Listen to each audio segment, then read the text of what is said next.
La clínica estaba inusualmente silenciosa esa mañana. Me senté bajo el brillo áspero de las luces fluorescentes, hojeando una revista de jardinería pasada de moda que no estaba leyendo de verdad. Mi nombre aún no había sido llamado, pero no tenía prisa. Estas visitas se habían convertido más en un ritual que en una necesidad, una rutina que Mauricio siempre insistía en seguir. Cuidarse antes es más barato que arrepentirse, después solía decir con un guiño. ¿Cómo extrañaba su voz? Mi teléfono vibró dentro de mi bolso. Lo saqué esperando un recordatorio de la farmacia o una vecina preguntando por la venta de garage del fin de semana. Pero el mensaje no era de ninguno de esos, era de Camila.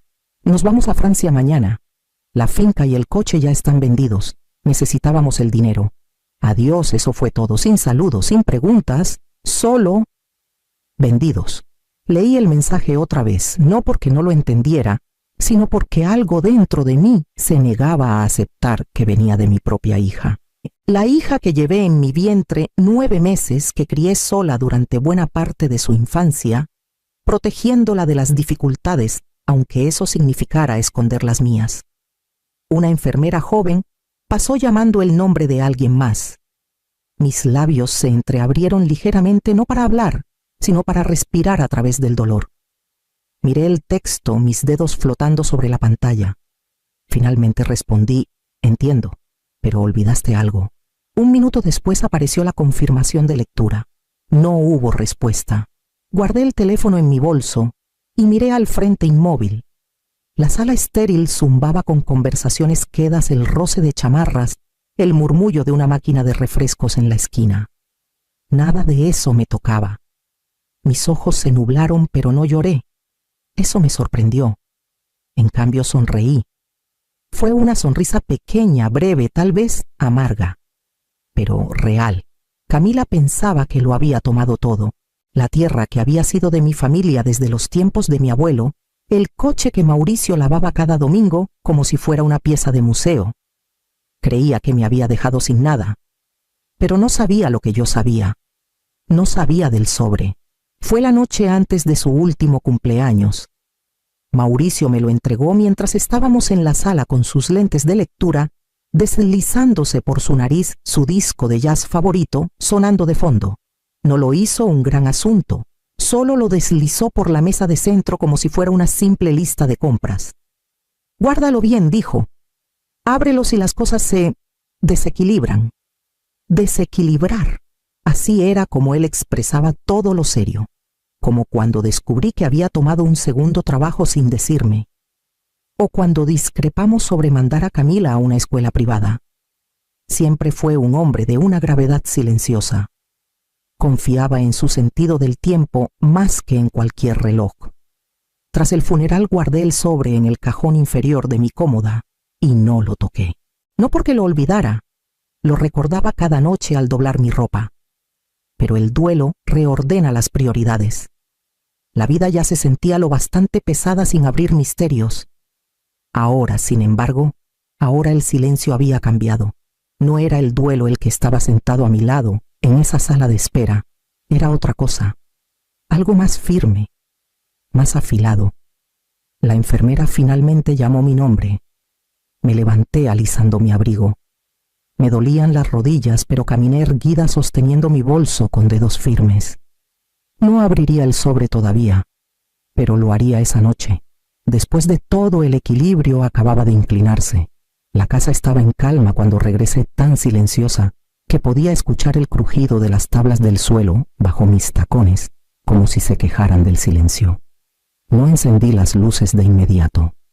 El sol de la tarde se deslizaba por el piso de madera, rozando los bordes de los marcos de fotos, destellando en los tiradores de latón de la cómoda en el cuarto. Mauricio siempre decía que la luz en esta habitación era la mejor a esta hora.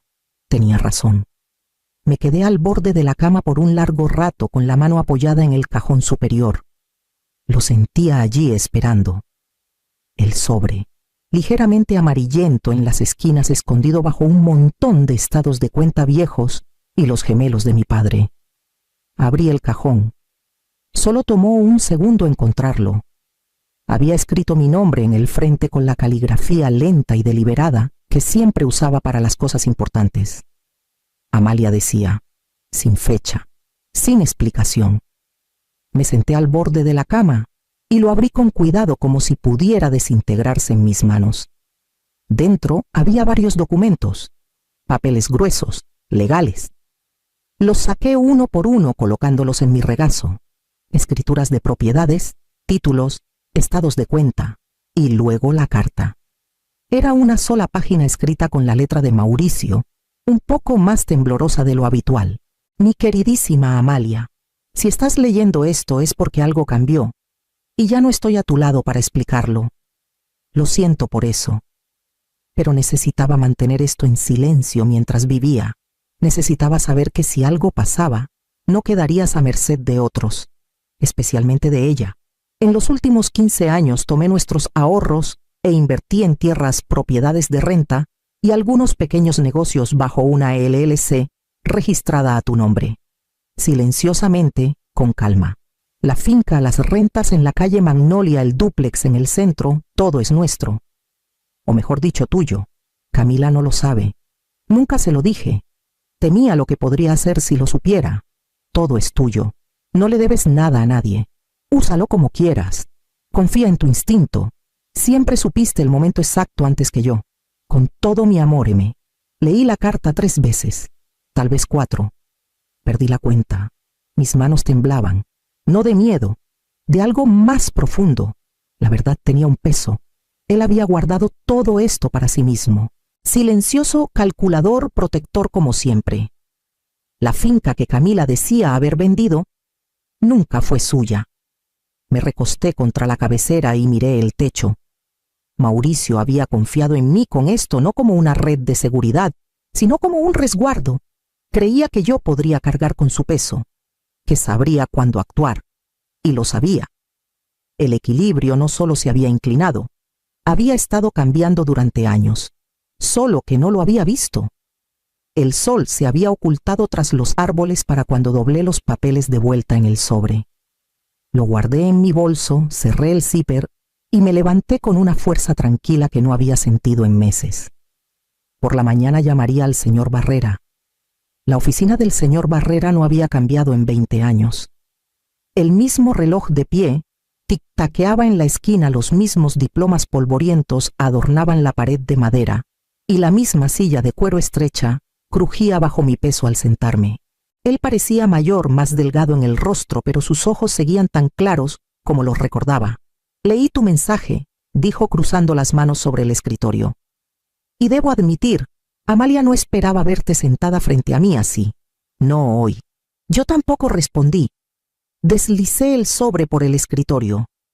Lo abrió sin decir palabra y comenzó a revisar los documentos con la eficiencia de alguien que ha hecho esto 1000 veces. Todo parece legítimo, murmuró.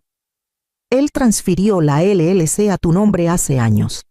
Propiedades, intereses comerciales, incluso la finca, todo está registrado. Todo en orden. Y la finca me miró. Sigue siendo legalmente tuya. La venta que tu hija inició no es válida.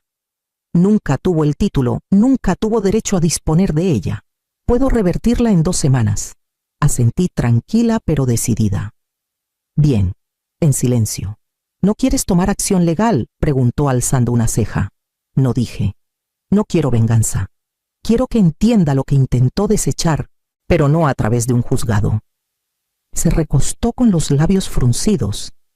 Entonces quieres proceder por canales administrativos. Sí. Sin titulares, sin chismes familiares, solo líneas claras y orden. Barrera me estudió por un largo momento, luego sonrió levemente. Mauricio siempre dijo que tenías más temple del que la gente veía. No respondí. No necesitaba hacerlo. Durante la siguiente hora, revisamos los documentos juntos. Él inició el proceso para reclamar la finca a través de la LLC. Actualizamos las escrituras de los 2 dúplex en la ciudad, el pequeño local comercial en la calle Tlalpan y el complejo de departamentos donde Camila había vivido los últimos 3 años. Siempre lo llamó su lugar, pero no sabía que la propiedad pertenecía a Inversiones Marchand, escondida tras un muro de nombres corporativos y protección legal. Ahora, ese muro tenía un nombre, el mío. Para el mediodía había firmado los papeles necesarios y Barrera había hecho las primeras llamadas. Todo estará en marcha para el viernes, dijo, levantándose mientras recogía mis cosas. Sin cartas a ella todavía.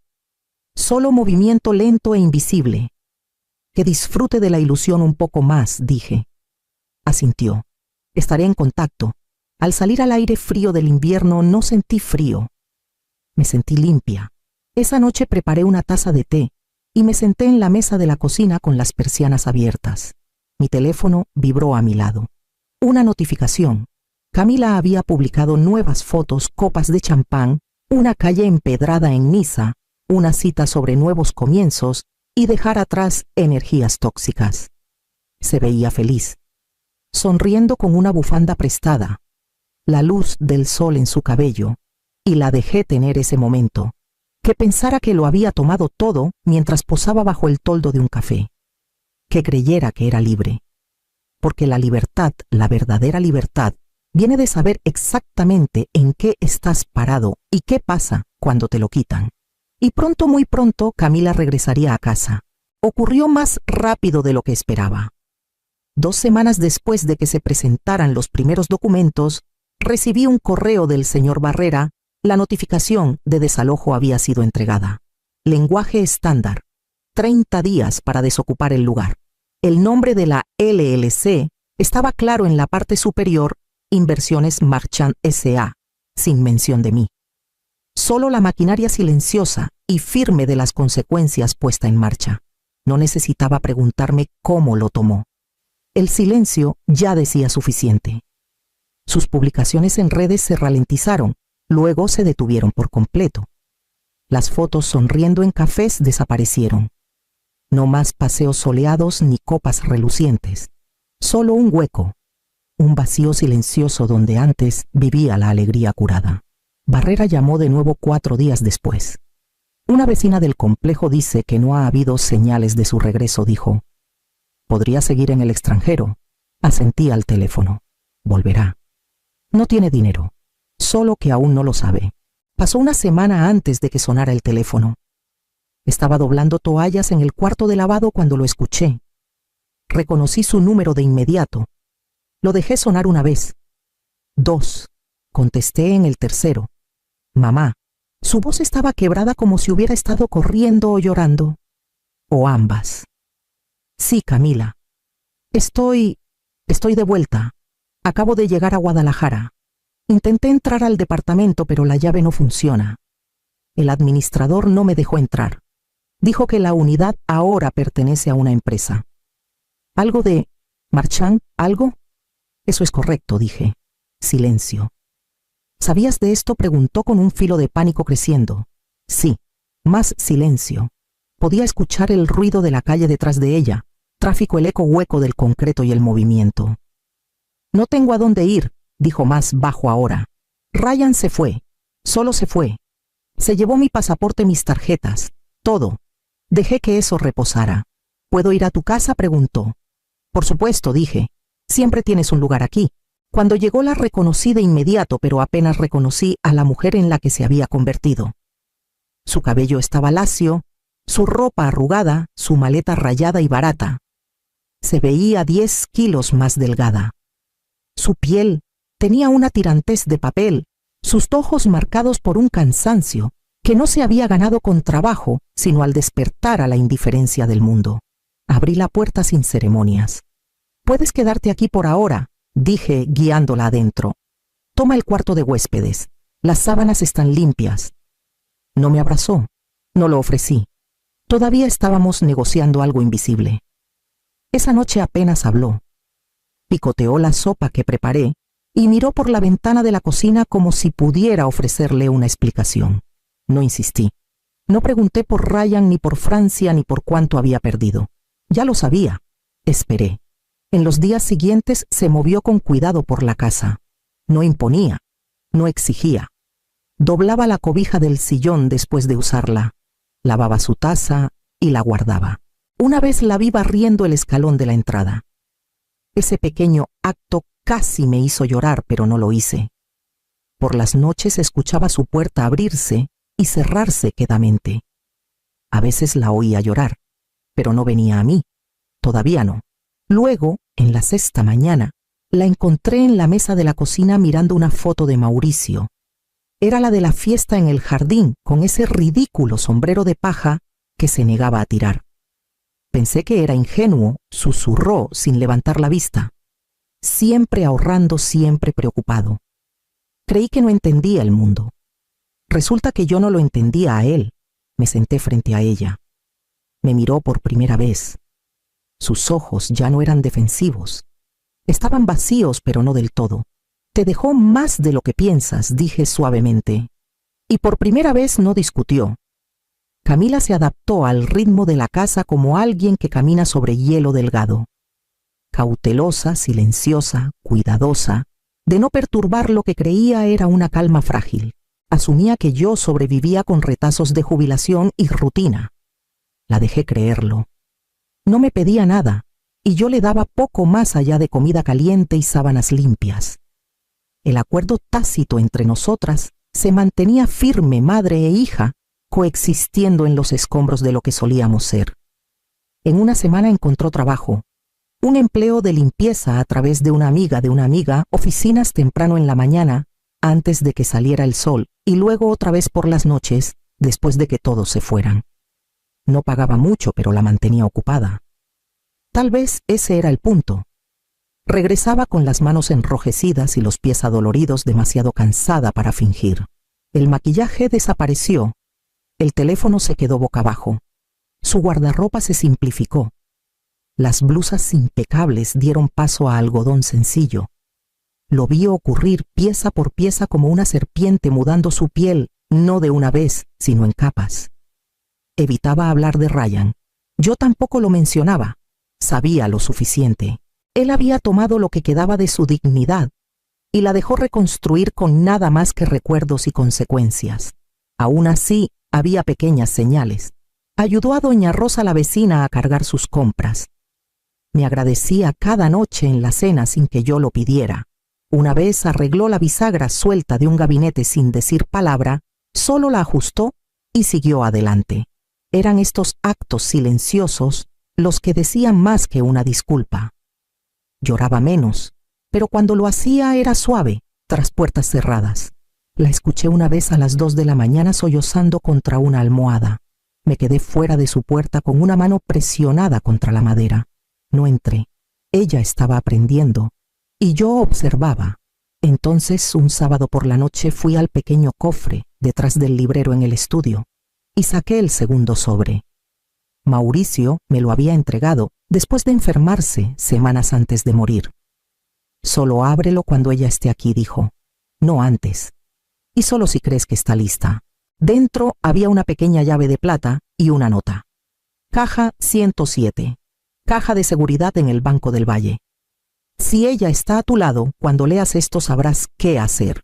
Esa noche guardé la llave en el bolsillo interior de mi abrigo y no dije nada. A la mañana siguiente la encontré en la cocina sirviendo café con manos temblorosas.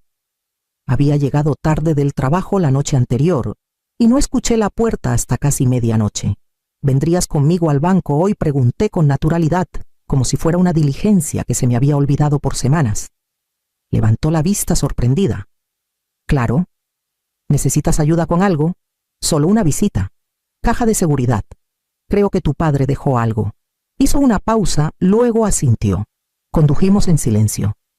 Ahora usaba la misma chamarra de lona todos los días, la que tenía la manga deshilachada, que alguna vez calificó de muy de abuelita cuando se la di el invierno pasado. La abrazó más fuerte mientras subíamos los escalones del banco. Dentro el empleado nos llevó a la bóveda. Entregué mi identificación y la llave. Cuando colocaron la caja frente a mí, tomé aire antes de abrirla. Dentro había una bolsita de terciopelo pesada en mi mano. La puse en la mesa y la miré. Ella me miró, con una mezcla de incertidumbre y algo más esperanza tal vez, o culpa. Adelante, dije. Abrió la bolsita lentamente. De ella salieron joyas, piezas antiguas, algunos heirlooms, pero sobre todo cosas que no reconocí. Piedras pulidas, metal fino, artesanía cuidadosa. Soltó un suspiro quedo sosteniendo un collar que atrapó la luz del techo. ¿De dónde salió todo esto? De tu padre, dije. Sabía que este día podría llegar. Parpadeó hacia mí. Su voz se quebró. ¿Por qué no me dijiste? La miré a los ojos. Porque no estabas lista. No dijo nada más, solo cerró la bolsita y puso su mano sobre ella con suavidad. Algo en sus hombros cambió. No con vergüenza, sino con el peso de la comprensión. Abrí mi abrigo y guardé la llave en mi bolsillo. Salimos juntas lado a lado bajo un cielo nublado. Nos sentamos en una banca justo afuera del banco, con la bolsita de terciopelo entre nosotras, sin abrir de nuevo. La sostenía flojamente en su regazo, sus dedos rozando la tela como si temiera que desapareciera. Hay más, dije. Se volvió hacia mí lentamente. Sus ojos no estaban enojados, solo cansados, gastados. Las joyas no son todo, continué. Tu padre no solo coleccionó herencias, invirtió, propiedades, cuentas, todo a mi nombre. Silenciosamente, la finca, tu departamento, los edificios en el centro, nunca fueron tuyos para vender. No habló de inmediato. Su mano apretó la bolsita con más fuerza. Sus labios temblaron, pero no apartó la mirada. Entonces, todo este tiempo, su voz se desvaneció. Asentí. Todo este tiempo. Pudiste haberme ayudado, dijo más bajo ahora. Pudiste haber detenido todo. El pánico. Las noches que lloré en esa cocina. Me dejaste caer. Pude haberlo hecho, dije firme. Pero, ¿habrías aprendido algo si te hubiera atrapado en el momento en que resbalaste? El silencio que siguió no fue frío. Fue el tipo de silencio que llega cuando la verdad finalmente se instala y toma su lugar legítimo. Soltó un largo suspiro. Luego, no quiero volver a ser quien era. Lo sé, dije. No quiero quedarme aquí como tu carga. No lo eres. Me miró de nuevo. Entonces déjame quedarme como tu compañera. Déjame hacer algo con esto, algo mejor. La observé con cuidado, buscando la desesperación que había visto antes, el ansia por seguridad. Pero no estaba ahí. Lo que vi ahora era propósito. ¿Qué tienes en mente?, pregunté. Tragó saliva, luego dijo la finca. Pensé que tal vez podríamos convertirla en algo útil. Un lugar para mujeres como yo. Mujeres que dieron todo a personas que las usaron. Un lugar donde aterrizar cuando no hay otro sitio. Mi garganta se apretó. Era exactamente el tipo de cosa que Mauricio hubiera querido. Algo vivo. Algo duradero. Necesitaremos un plan, dije. Lo sé. Quiero hacerlo bien. Nos levantamos juntas. Guardó la bolsita en su abrigo y enganchó su brazo con el mío. Mientras caminábamos hacia el coche, el viento arreció y las nubes sobre nosotras se aclararon solo un poco. No lo dije en voz alta, pero lo sentí en mi pecho. Algo finalmente se había asentado. No en derrota, sino en transformación.